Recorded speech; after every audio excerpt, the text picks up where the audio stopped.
Jom tengok soalan ni. Soalan ini dari Negeri Sembilan 2025. Kertas 1 soalan 1. So tajuk dia adalah hukum linear. So dia cakap pembeli X dan Y dihubungkan oleh persamaan ini. So dalam keadaan P dan Q adalah pemalas, maksud P tak sama dengan Q lah. So raja 1 menunjukkan graf kali lurus yang diperoleh dengan memplot hubungan dari persamaan itu. Okay. So kamu nampak tajuk graf pasti sini adalah Y besar, sini adalah X kecil. Okay. So lepas tu dia cakap diberi kecurangan yang diperoleh dari graf kali lurus adalah P.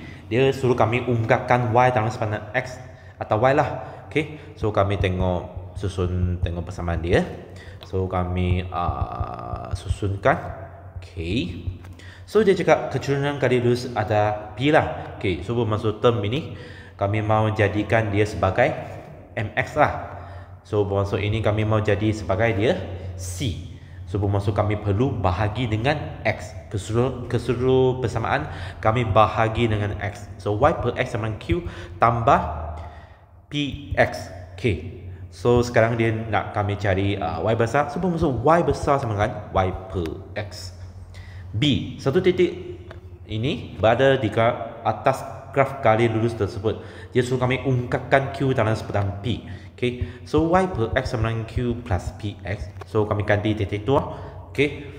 So Y per X adalah berapa? Y per X adalah 1/5.